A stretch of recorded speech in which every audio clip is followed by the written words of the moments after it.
오늘은 고난을 덮는 은혜라는 제목으로 함께 말씀을 나누도록 하겠습니다.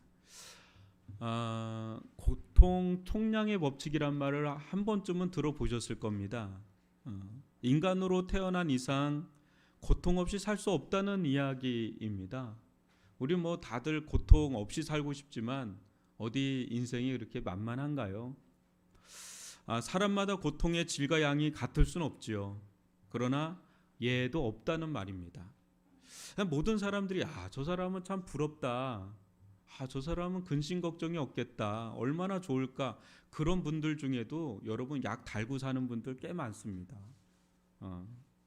누구에게도 말 못할 사정 한두 다발씩은 다 갖고 있는 분들 여러분 없을 것 같죠. 저분은 아닐 거야 하는데 조금만 얘기해 보면 다 기도 제목 산더미입니다. 예. 여러분 높은 곳에 오르면 오를수록 아무도 막아줄 수 없는 외압과 외풍에 시달릴지 누가 합니까? 저 높은 자리에 올라가면 참 좋겠지 하지만 그 자리에 올라가 보세요. 아무도 없는 바람만 쌩쌩 부는 자리니까 그것도 쉬운 자리가 아닙니다. 여러분 제가 아는 한 분은 서울대학교를 나와서 이름만 대면 아는 그런 대기업에 들어가서 승승장구 하다가 일찍이 부사장까지 된 분이 있었습니다. 딱 봤는데요. 막 거칠 것도 없고 막 무서울 것도 없는 입지전적인 분이니까 모든 사람들이 다 얼마나 부러워했는지를 모릅니다. 그러나 심정지와 뇌출혈 등 죽음의 결정적인 아주 절체절명의 죽음의 고비만 세네 차례 넘기면서 얼마나 아슬아슬한 공중 고개 같은 삶을 사는지 모릅니다. 인생 한순간에도 나락으로 갈 수 있다는 말 괜한 말이 아닙니다. 여러분 예상치 못할 일들은 얼마든지 일어날 수가 있습니다. 우리가 예상해서 사고 나나요? 전혀 예상치도 못했던 우리 조철기 집사님 그냥 길 가다가 그냥 와가지고 딱 들이받으니까 다리 한동안 고생하셨지 않습니까? 그런 일을 누가 계획이나 하고 생각이나 했겠습니까? 얼마든지 우리 인생 가운데 그런 일들이 일어납니다. 오늘 요셉 이야기를 통해서 크게 네 가지를 좀 살펴보려고 하는데 고난을 다루는 지혜, 또 고난을 덮는 은혜, 또 은혜를 다루는 지혜, 고난도 이기는 은혜를 좀 살펴보고자 합니다. 이를 통해 우리 인생 가운데 다가오는 고통과 고난, 역경과 절망의 밤을 잘 통과할 수 있는 영적 통찰력을 얻을 수 있기를 주님의 이름으로 축원합니다. 여러분 먼저 50절로 52절을 보십시오. 흉년이 들기 전에 요셉에게 두 아들이 나되 곧 온의 제사장 보디베라의 딸 아스낫이 그에게서 낳은지라. 요셉이 그의 장남의 이름을 므낫세라 하였으니 하나님이 내게 내 모든 고난과 내 아버지의 온 집 일을 잊어버리게 하셨다 하미요, 차남의 이름을 에브라임이라 하였으니 하나님이 나를 내가 수고한 땅에서 번성하게 하셨다 함이었더라. 요셉을 생각할 때 여러분 어떻습니까? 요셉은 어떤 인물 같습니까? 요셉을 생각할 때 우리가 갖는 오해 중 하나는 무통증의 사람이라고 여길 때가 있습니다. 통증을 못 느끼는 사람. 요셉을 마치 철인처럼 그 어떤 역경과 고난이 와도 불굴의 의지로 다 이겨버리는 넘사벽의 영웅으로 생각할 때가 있습니다. 아닙니다. 그도 우리와 똑같은 사람이고 인간입니다. 왜 아픔이 없겠어요? 그가 얼마나 힘에 겨운 아픔과 고통 또 슬픔과 상처 속에 살았는지는 첫 아들의 이름을 보면 알 수 있습니다. 첫 아들의 이름이 뭐죠? 므낫세죠. 므낫세라는 이름의 뜻이 뭡니까? 있다라는 뜻이거든요. 히브리어로. 이집트에 사는데 이집트어로 지은 게 아니라 히브리어로 줬어요, 이름을. 그만큼 아버지의 집에 대한 생각이 있는 거죠. 그런데 므낫세라는 뜻이 뭐죠? 하나님이 내게 내 모든 고난과 아버지의 온 집 일을 잊어버리게 하셨다. 은혜의 고백이죠. 어떤 은혜의 고백이죠? 자신에게 임한 아픔과 상처, 고통도 다 잊어버리게 할 만큼 넘치도록 풍성한 하나님의 은혜를 고백하는 이름이에요. 굉장히 좋은 이름이죠. 그러나 이 이름을 우리가 잠잠히 묵상해 보면 이 속에는 그가 겪은 고통과 고난의 흔적이 고스란히 담겨 있음도 알 수가 있죠. 그는 사랑하는 첫 아들의 이름을 늘 부름으로 고난과 은혜를 잊지 않으려 했습니다. 그만큼 그에게 임한 고난도 컸고요, 또 은혜도 컸습니다. 여러분, 그에게 임한 고난, 그가 겪은 고난 특별히 뭐죠? 첫 번째는 뭐가 있겠어요? 너무나 어린 나이에 어머니인 나혜를 잃어버렸잖아요. 그 엄마의 그 빈자리, 여러분 그거는 나이가 들어도 엄청 크거든요. 근데 어린 나이에, 여러분 겪어보지 않으면 이거 모릅니다. 아버지 야곱의 편애적 사랑으로 형들의 살기 어린 시기, 질투, 죽음의 위협을 받으며 결국은 인신매매까지 당하는, 여러분 이거 겪어보지 않으면 이걸 어떻게 알겠어요? 또 사랑하는 아버지 야곱과 동생 베냐민과의 생이별, 이것도 크죠. 머나먼 타국 이집트에서의 노예살이, 또 보디발 여사의 음해로 인한 투옥, 이거는 드러난 것만 이야기한 것이고요, 그 말고는 얼마나 많겠어요. 그의 인생을 돌아보면 좋은 일이라곤 찾아볼 수 없는 상황이 연이어 일어납니다. 한간의 요셉을 구약의 그리스도다라고 하는 이야기도 이 때문입니다. 사랑하는 성도 여러분, 여러분 가운데 인생의 깊은 밤이 있었습니까? 그 누구에게도 말을 못할 그런 사정을 안고 그 긴 밤을 여러분 지내본 경험 한두 번쯤은 다 있으실 거고, 또 지금도 그 길을 걷는 분도 혹 있을 수 있습니다. 아무도 없는 동굴 같은 곳에 숨어 상처난 함부를 앓는 동물처럼 그렇게 상처를 어루만지며 보냈을 그런 때가 있었을 것 같기도 합니다. 여러분들, 저도 그렇고 인생 살다 보면 요셉도 그러한 세월을 꽤 오랜 시간 보내야만 했습니다. 이런 인고의 세월은 우리에게 지독히도 괴로운 외로움을 덤으로 보냅니다. 여러분, 어려움에 빠지면 전화가 오던 사람들도 전화를 안 해줘요. 아무도 안 만나주고 아무도 연락하고 싶지 않고 그럴 때가 있단 말이죠. 외로움과 고독이야말로 캄캄한 밤 가운데 찾아오는 달갑지 않는 벗입니다. 이 벗마저 없다면 더 외로울 것 같은 그 긴 세월 동안 뼈가 시리도록 깨닫는 것이 있지요. 그것은 바로 홀로서기입니다. 홀로서기. 욥이 겪은 고통은 요셉보다 더 심했는데, 사랑하는 아내마저 떠나고 자식들도 다 죽어 아무도 없는 사막 한가운데 내던지던 것 같은 두려움이 엄습할 때 정신이 벌쩍 들죠. 인생은 혼자구나. 그렇습니다. 아무도 대신할 수 없는 게 인생이죠. 아무도 대신할 수 없어요. 결국 인생은 혼자다, 이걸 깨닫게 되죠. 그럴 때 사람들은 흔히 세 가지 방향을 찾습니다. 첫 번째는 자포자기. 너무 힘에 겨우면 그냥 다 내려놓고 싶은 거예요. 다 귀찮고 다 그냥 내려놓자. 심하면 그냥 생을 끊음으로 고통의 굴레에서 벗어나고 싶을 정도로 너무너무 힘들어서 그냥 두 손 두 발 다 내려놓는 자포자기의 길을 가는 경우가 있고, 둘째는 자아 강합니다. 이래도 죽고 저래도 죽는 거 이판사판 죽기 살기로 살아보자. 강한 자만이 살아남는다는 적자생존의 그 정신으로 무장하는, 독해지는 길을 선택하는 경우가 있지요. 인생은 강해야 돼. 내가 강해야지 이 세상 살아갈 수 있어. 이렇게 방향을 잡는 분들 있습니다. 셋째는 여러분 뭘까요? 하나님 전적 의존입니다. 오직 하나님만 의지하자. 오직 하나님만 바라보자. 죽더라도 하나님만 믿다 죽자. 그런 심정으로 믿음의 길, 신앙의 길을 택하는 경우가 있습니다. 여러분들은 주로 고난이 오고 고통이 막 밀려올 때 이 세 가지 중에 어느 쪽으로 좀 택하십니까? 저는 여러분들이 세 번째 길을 택하기를 바랍니다.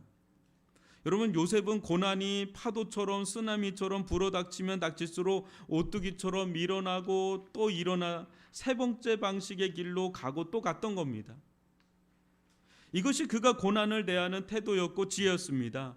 하나님만 의지하는 길로, 자기에게 힘든 일이 생기면 생길수록 더 하나님만 의지하는 길로.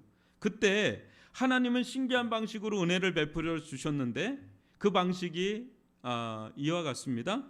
여러분, 창세기 39장 2절과 3절 보십시오. 여호와께서 요셉과 함께 하심으로 그가 형통한 자가 되어 그의 주인 애굽 사람의 집에 있으니 그의 주인이 여호와께서 그와 함께 하심을 보며 또 여호와께서 그의 범사에 형통하게 하심을 보았더라. 또 21절로 31절도 보십시오. 여호와께서 요셉과 함께 하시고 그에게 인자를 더하사 간수장에게 은혜를 받게 하심에 간수장이 옥중 제수를 다 요셉의 손에 맡김으로 그 재반 사물을 요셉이 처리하고 간수장은 그의 손에 맡긴 것을 무엇이든지 살펴보지 아니하였으니 이는 여호와께서 요셉과 함께 하심이라. 여호와께서 그를 범사에 형통하게 하셨더라. 여러분, 이 장면에서 무엇을 보십니까? 하나님은 단 한 번도 요셉의 신분, 그 제수의 신분, 노예의 신분을 바꾼 적이 없으세요. 놓아주지 않았습니다. 그리고 그의 환경과 어떤 조건도 바꿔주지 않았습니다. 다만 하나님께서 하신 것은 그와 그냥 함께 하신 것, 그 속에서 그와 함께 하시는 거예요. 그냥 노예살이로 있으면 노예살이 속에서 함께 해주시고, 제수의 삶을 살면 제수 속에 감옥에서 함께 해주시는, 그리고 그 속에서 형통하게 하시는, 그러니까 노예로서 형통케 하시고 제수로서 형통케 하시는 그 방식을 취하시고 그 길로 요셉을 인도해 갑니다. 여러분, 이해가 되지 않는 장면이 아닌가요? 여러분, 정말 요셉을 사랑하신다면, 정말 하나님께서 요셉과 함께 하신다면, 요셉을 정말 형통케 하신다면 하나님은 언제든지 이 모든 상황을 풀어줄 수 있는 전능자 아닙니까? 노예로부터 풀려나게 하시고 제수로부터 얼마든지 풀어날 수 있는데 하나님은 그렇게 하질 않고 제수 감옥에서 함께 하시고 형통케 하시고 또 노예 살이 하는 데 가운데서 함께 하시고 또 형통케 하시는 방식으로 이끌어 가신다는 거예요. 이게 우리가 볼 땐 좀 이해가 잘 안 갑니다. 하나님은 우리의 기대와 달리 고난의 풀무풀에서 빼내지 않고 요셉을 단련하시고 또 단련하시고 동시에 또 뭡니까? 은혜를 베푸시고 또 은혜를 베푸시고, 이게 고난과 은혜라는 그 이중의 새망치질로 계속해서 두드리는 거예요. 어느 때는 고난으로 두드렸다가 어느 때는 은혜로 폈다가 어느 때는 고난으로 또 두드렸다가 또 어느 때는 은혜로 폈다가 이 작업을 계속해서 반복하십니다. 이 속에서 요셉은 고난을 다룰 줄 아는 지혜를 터득합니다. 고난은 여러분 어때요? 그 자체로는 악이고 고통으로 다가오는 불청객이지만 요셉은 고난 속에서 뭘 배우냐면 형통해지는 길을 배웁니다. 고난 속에서 은혜를 누리는 길을 배우게 됩니다. 이게 참 이해가 안 가는 장면이죠. 여러분, 요셉은 한마디로 고난 속에서 하나님과 함께 동행하는 길을 터득합니다. 우리는 좀 고난이 치워졌으면 하는데 쓰레기통에 하나님께서 고난이라는 걸 다 쳐박고 우리를 거기서 딱 끄집어냈으면 좋겠는데 하나님은 그렇게 하지 않으시고 오히려 고난 속에 함께 거하시면서 우리와 동행하시면서 고난을 이겨 나가시기를 원하십니다. 그러기에 고난을 다루는 지혜 중에 하나는 고난 속에서 우리가 어떻게 하는 거예요? 요셉은 어떻게 해요? 고난 속에서 하나님께 더 딱 달라붙는 길을 택합니다. 여러분, 고난이 찾아오면 어때요? 막 절망도 되고 원망도 나오고 불평도 되고 막 불신이 되잖아요. 하나님 날 미워하시나 봐. 하나님 날 싫어하시나 봐. 나를 벌 주셔서 이런 아픔과 이런 힘듦이 찾아온다, 그렇게 생각을 합니다. 생각하는 수준이 아니라 아예 믿어요. 하나님 날 벌 주셔서 이런 거다. 하나님 나를 미워하셔서 이런 거라는 거를 아예 믿어버려요. 그러면 하나님과 관계가 다 어그러집니다. 이 잘못된 믿음은 하나님을 오해하고 영적 자학에 빠지게 됩니다. 나는 그런 애야, 나는 그런 애야, 나는 모자란 애야, 막 이러면서 자학을 합니다. 아닙니다. 사랑하는 성도 여러분, 여러분이 원하지 않는 상황이 닥치면 닥칠수록 불신하거나 서운한 감정을 품지 마시기를 바랍니다. 오히려 그런 일이 일어나면 일어날수록 더 하나님께 밀착되시기를 바랍니다. 더 하나님께 달라붙기를 바랍니다. 그런 가운데 하나님은 우리가 사망의 음침한 길을 갈지라도 우리와 함께 붙어서 우리와 함께 하시는 고난의 하나님이시라는 걸 잊지 마시기를 바랍니다. 하나님은 형통의 하나님이시기도 하고 은혜의 하나님이시기도 하지만 하나님은 고난받는 하나님이세요. 그래서 우리와 함께 고난의 자리에 임재하셔서 우리와 함께 고난받기를 즐거워하시고 우리와 함께 그 고난을 통과하기를 원하시는 그런 하나님이신 줄 믿습니다. 그렇기 때문에 우리들 가운데 원치 않는 일들이 일어날 때 더 하나님께 멀어지는 것이 아니라 더 하나님께 가까이 붙음으로 하나님의 은혜를 그 속에서 하나님의 형통을 누리는 저 여러분이 되기를 주님의 이름으로 축원합니다. 여기서 좀 더 나가 봅시다. 요셉에게 임한 은혜는 고난 속에 함께하는 은혜만 있었던 것이 아닙니다. 저와 여러분이 굳게 믿으셔야 할 또 한 가지는 하나님은 고난만 보내시는 분이 아니라는 사실입니다. 사람이 어떻게 고난 속에서만 살 수 있겠습니까? 여러분, 고난은 어떤 시기가 있잖아요. 시즌이 있어요. 어느 때가 있어요. 그거 지나면 고난이 풀려요. 근데 내내 고난만 있다. 그러면 우리가 어떻게 버티고 어떻게 살겠습니까? 우리가 믿는 하나님은 고난도 잊을 만큼 넘치도록 풍성한 은혜도 주시는 하나님이신 줄 믿습니다. 이것이 요셉이 둘째 아들 이름에 새겨놓은 것입니다. 에브라임. 여러분, 에브라임의 뜻이 뭡니까? 하나님이 나를 내가 수고한 모든 땅에서 번성하게 하셨다라는 거예요. 번성하게 하셨다. 여러분, 실제 요셉에게 넘치도록 풍성하게 임한 은혜를 한번 보십시오. 46절로 49절입니다. 요셉이 애굽 왕 바로 앞에 설 때에 30세라. 그가 바로 앞을 떠나 애굽 온 땅을 순찰하니 7해 풍년에 토지 수출이 심히 많은지라 요셉이 애굽 땅에 있는 그 7년 곡물을 거두어 각 성에 저장하되 각 성읍 주위에 밭의 곡물을 그 성읍 중에 쌓아두매 쌓아둔 곡식이 바다 모래같이 심히 많아 세기를 그쳤으니 그 수가 한이 없음이었더라. 어마어마한 은혜죠. 어마어마한 은혜. 하나님이 부어주시면 그 수가 한이 없을 정도로 은혜를 베풀어 주시는 분이시라는 것을 믿으시길 바랍니다. 우리 교회 정수영 집사님이 계세요. 일부의 이제 교사, 지금 유초등부 교사인데 반려견인 성훈이를 참 사랑합니다. 예. 얼마나 사랑하는지는 우리 정 집사님과 조금만 얘기하면 성훈이를 얼마나 사랑하는지 이름도 꼭 사람 이름 졌잖아요. 성훈이라고, 내 새끼라고. 저는 어느 날 이 성훈이 편에서 좀 생각해 봤습니다. 하도 성훈이라 그래서 저는 남동생인 줄 알았더니 반려견입니다. 근데 만약 성훈이란 강아지가 정수영 집사님을 만나지 못했다면 어땠을까? 저는 생각하기도 싫어요. 원래 유기견이었습니다. 근데 상처가 너무 심하니까 그냥 집에서도 오돌오돌 떨어요. 10년 만에 처음으로 집 밖을 나갔대요. 그러니까 어느 정도로 트라우마가 있고 어느 정도로 상처를 받은 강아지인지 짐작이 되죠. 근데 성훈이 편에서는 정말 은혜죠. 이런 주인 만난 거. 10년 동안 애지중지 그냥 자기 자식 키우듯이 그냥 이렇게 키웠으니 얼마나 그 은혜입니까? 근데 정수영 집사님 편에서 보면 아무리 사랑하고 애를 써도 그때 그 상처가 쉽게 아물지 않는 그런 모습에 안타까움이 늘 있어요. 그냥 겨우 집 밖으로 자유롭게 나간 거 가지고도 너무 좋아가지고 막 전화한 거, 목사님 성훈이가 나갔더니 난 성훈이가 누군가 그렇게 생각을 했는데 그것만 해도 너무 기쁜 거예요.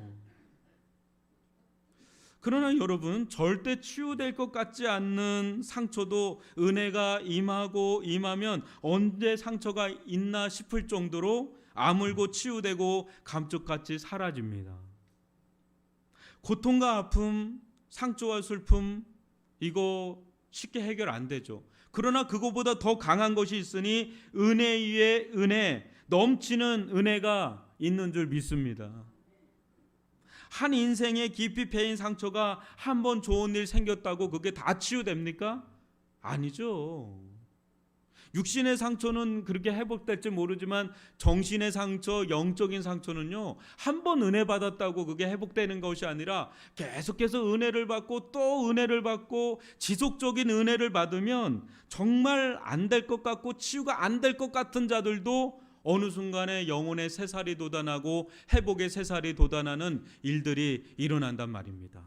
지금 요셉 가운데는 그냥 한 번의 은혜가 아니라 넘치도록 부어주는 은혜가 계속 지속적으로 임하니까 그의 상처가 풀어지는 거예요. 그의 상처가 회복이 되는 거예요. 여러분, 제가 아는 한 목사님은 딸아이가 있는데 이 밥을 먹다가 뜨거운 국물을 그냥 확 엎은 거예요. 애기였는데 다리 쪽으로 그 뜨거운 물이 흘렀는데, 여러분, 화상이 저는 그렇게 끔찍한 줄 몰랐습니다. 딱 화상이 되면 그게 굳어버려서 그게 찢어지게 아파요. 완전히 딱딱하게. 그로부터 수년 후에 그 목사님을 만났어요. 너무 궁금해서 목사님 그 딸아이 어떻게 됐습니까? 하니까 다 낫다는 거예요. 그 딱딱하게 굳어서 그 찢어질 때마다 그 연고 굉장히 비쌉니다. 그거 치료하는데도 우리나라 많이 없습니다. 근데 거기서 수년 동안 연고 바르고 치료하고 그러면서 지금은 애가 이제는 막 건강하게 막 뛰놀고 막 그런데요. 결국 거기서 새살이 돋더라고요. 저는 그거 보면서 아무리 상처가 커도 이게 연고가 쫙 바르고 약이 막 들어가고 그 치료를 하니까 거기서 새살이 돋는 걸 보면서 아무리 상처가 깊어도 우리 가운데 연거퍼 부어주는 은혜가 임하면 그게 그 상처도 별이 될 줄 믿습니다. 요셉이 그랬던 겁니다. 요셉 상처 얼마나 큰 사람입니까? 근데 그에게 계속해서 하나님께서 그 상처도 치유할 만큼 은혜를 부어주시니까 그게 별이 되는 그런 일들이 일어나는 겁니다. 여러분, 이때 중요한 지혜 중 하나는 은혜 저장입니다. 하나님께서 여러분 인생 가운데 복의 겨울 정도로 부어주실 때가 있다면 그때 자만하지 마시고 저축하고 저장하셔야 합니다. 인생은 그리 만만하지 않습니다. 여러분, 우리 인생 가운데 은혜와 축복의 도가니 가운데 막 들어간 것 같을 때 그 중에 어떤 사람들은 아주 이상한 생각을 하는 사람이 있습니다. 어떤 이웃의 아픔과 상처를 이해를 못하는 거예요. 자기는 너무 잘 나가니까 어떻게 이렇게 못 살 수가 있지? 자기는 너무 건강하니까 어떻게 이렇게 아플 수가 있지? 자기는 일을 너무 잘하니까 어떻게 일을 이렇게 못할 수가 있지? 자기 잘난 맛에 살거나 흥청망청 낭비하며 사는 이들이 간혹 있습니다. 그럴 날들이 계속될 거란 이상한 확신에 사로잡혀 사는 이들이 간혹 있습니다. 여러분들 마음 가운데 그런 마음이 찾아온다면 이거 큰일 났다. 인생 큰 가뭄의 때가 가까이 왔다는 사인인 줄 알고 빨리 마음을 돌이키셔야 됩니다. 여러분 가운데 하나님의 특별한 은혜가 부어지면 질수록 또 축복이 임하면 임할수록 자고하지 마시고 잘 간수하시기를 바랍니다. 여러분, 늘 축복의 때, 늘 은혜의 때만 있는 건 아니잖아요. 오르막이 있으면 내리막이 있잖아요. 또 내리막만 있는 게 아니라 오르막도 있지 않습니까? 여러분, 우리가 은혜의 때, 막 축복의 때는 그걸 잘 간수하셔야 돼요. 언제 우리 인생 가운데 가뭄이 오고 기근이 찾아올지 모르기 때문에.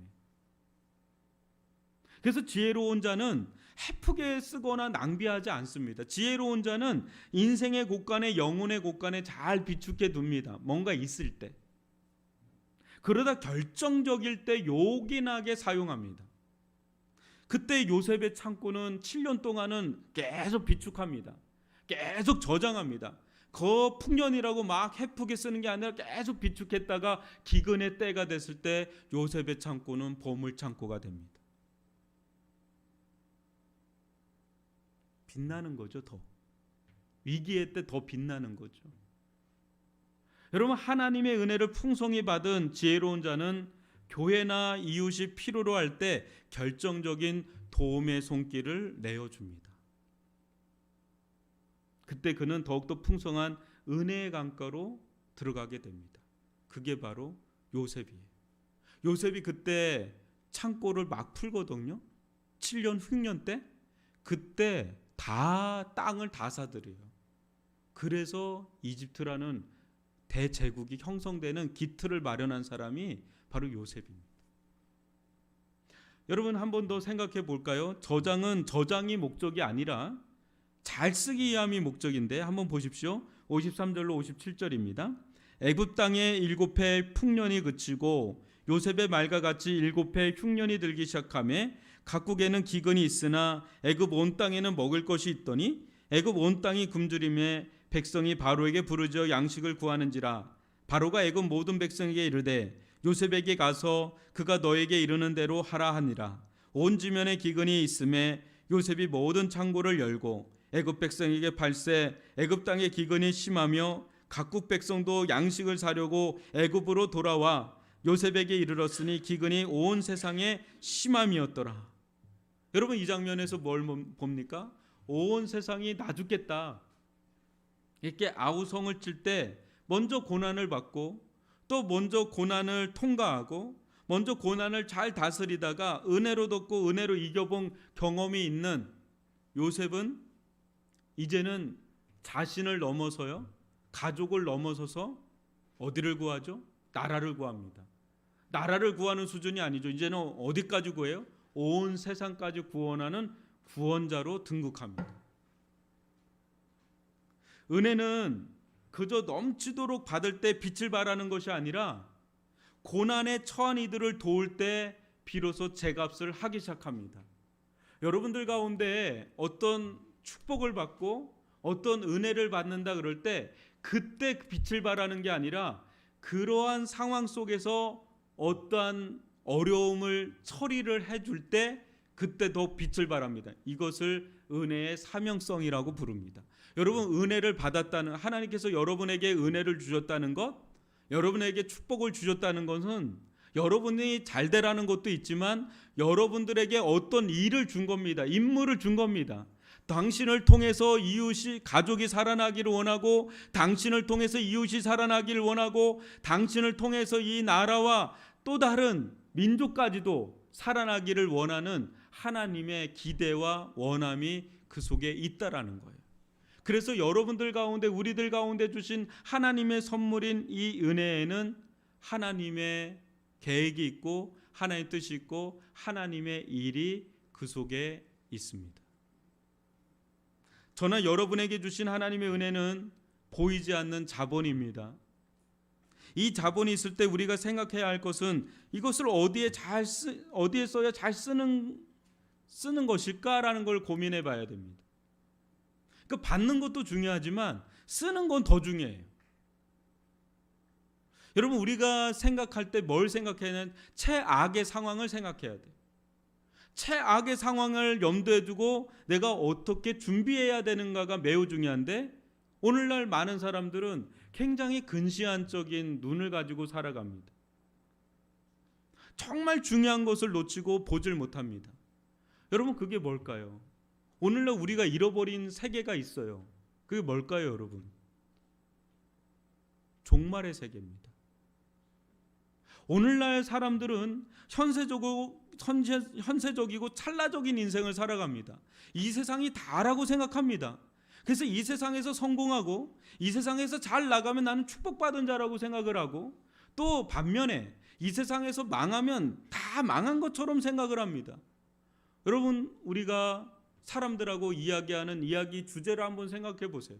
대부분이 노아 시대 때 했던 이야기들이 대부분인 겁니다. 노아 시대 때 했던 이야기들이 뭡니까? 잘 먹고 잘 사는 거예요. 그냥 이 땅 가운데서 어떻게 하면 잘 먹고, 어떻게 하면 잘 즐기고, 어떻게 하면 오래 살고, 그런 이야기들이 만연했던 때가 노아 시대 때예요.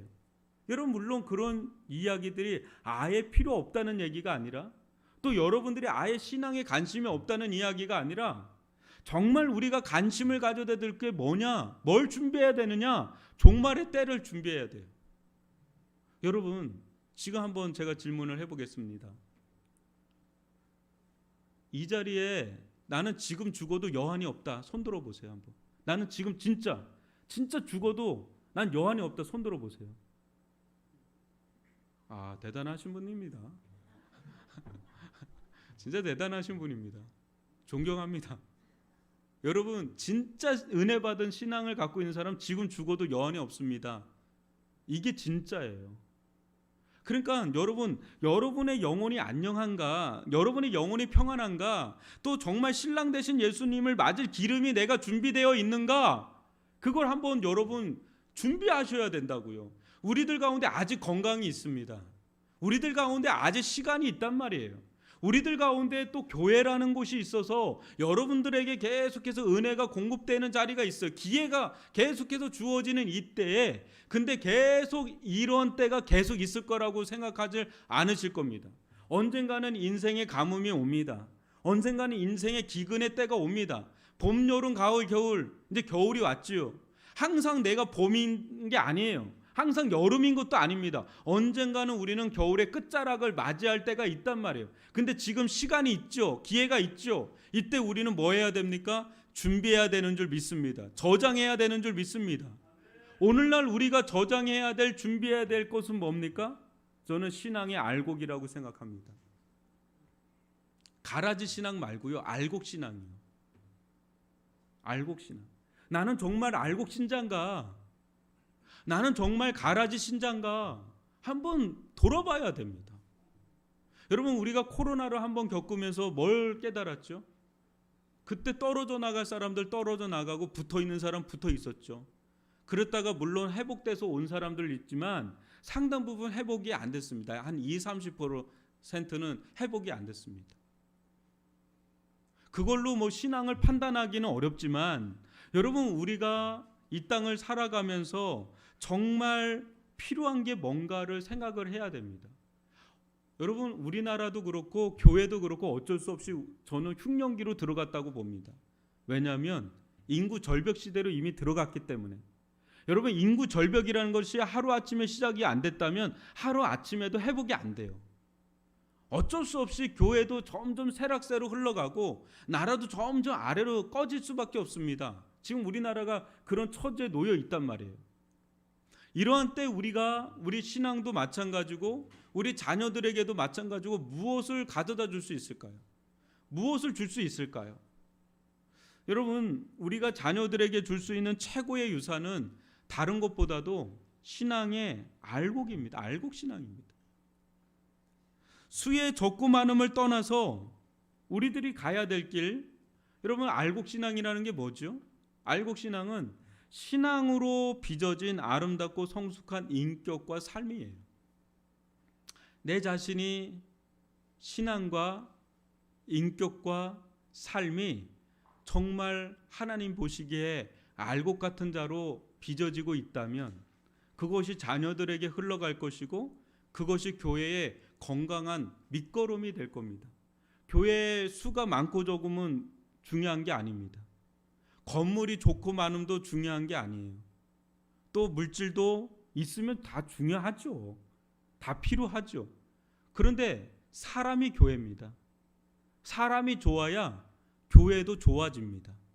근데 거기에서 알곡 신앙같이 우리가 신앙과 인격과 삶이 준비되고 훈련되고 다듬어진다면 여러분, 이것이 장차 우리 다음 세대에게 물려줄 유산으로 밑거름으로 작용할 줄 믿습니다.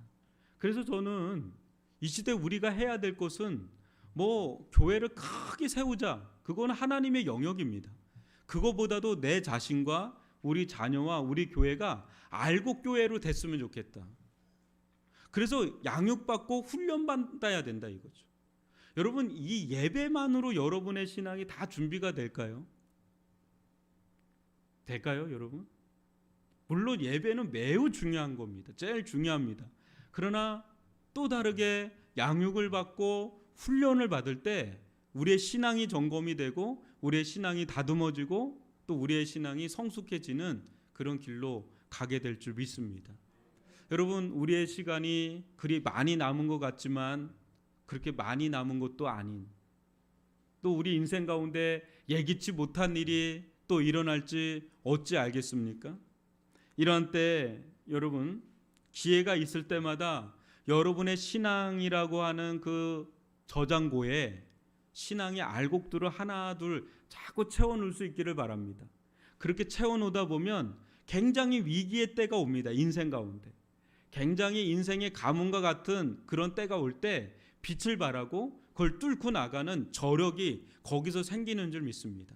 지금은 준비해야 될 때고 지금은 저장해야 될 때고 여러분들 가운데 있는 많은 자본들을 잘 다룰 지혜가 필요하고 영적인 통찰력이 필요하고, 그렇게 해서 해나갈 때 언젠가는 여러분들 가운데 쌓아놓은 마치 요셉의 창고와 같은 그 창고가 요셉의 보물 창고가 돼서 여러분 자신만만 구원한 게 아니라 여러분의 가족과 여러분의 가족뿐 아니라 교회와 이 나라까지도 살릴 수 있는 밑거름이 되리라고.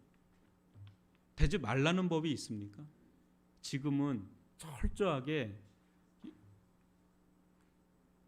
인생에 또 우리 이 사회, 이 나라에 겨울철이 오기 전에 정말 우리 신앙을 다시 한번 점검하고 준비를 해야 되는 그런 시간으로 이 시기를 지혜롭게 잘 보낼 수 있기를 주님의 이름으로 축원합니다.